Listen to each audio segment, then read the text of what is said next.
Բարգավաճ Հայաստանը, որն առաջիկա խորհրդարանական ընտրություններին մասնակցում է առաջարկ Հայաստանին ծրագրով, ներկայացրեց կուսակցության նախընտրական ծրագրի հիմնադրույթները երաշխավորված խաղաղություն, Բարգավաճ Հայաստան կարգախոսով։ Մեր հիմնական եւ սկզբունքային շեշտադրումը դա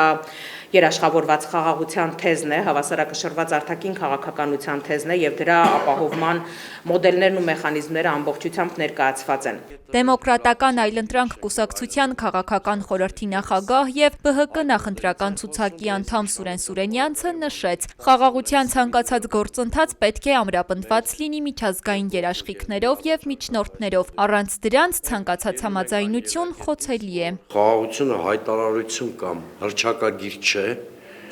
այն պետք է ունենա իրավական, միջազգային, ինստիտուցիոնալ հիմքեր, հակառակ պարագայում ունենալու ենք այն վիճակը, երբ ունենք այսօր, երբ Նիկոլ Փաշինյանը օրինակ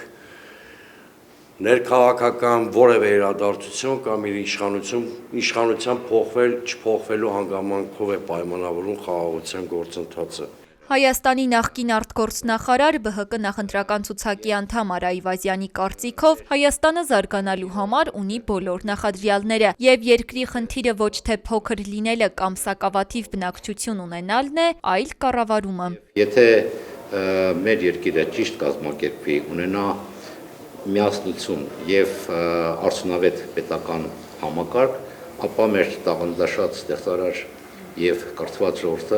ժողովրդի հետ միասին մենք շատ կարճ ժամանակում կապահովենք մեր երկրի վերելքը։ Հասկանալի է, որ ցանկացած նախընտրական քարոզարշավ եւ ցանկացած նախընտրական ծրագիր յուրօրինակ պոպուլիզմի մրցավազքի է վերածվում, սա հասկանալի է բոլորի համար, սակայն ես վստահեցնում եմ, որ մեր նախընտրական ծրագրում ներառված բոլոր առաջարկները ունեն բոլոր հիմնավորված տնտեսագիտական հաշվարկները։ Իվետ Ատոնոյանը տեղեկացրեց, որ առաջարկ Հայաստանին ծրագիրն ամիսներ շարունակ քաղաքացիներից ստացել է հազարավոր առաջարկներ, որոնց հավաքագրման եւ գույքագրման հենքի վրա կազմվել է ԲՀԿ նախընտրական ծրագիրը, որը շուտով հասանելի կլինի հանրությանը։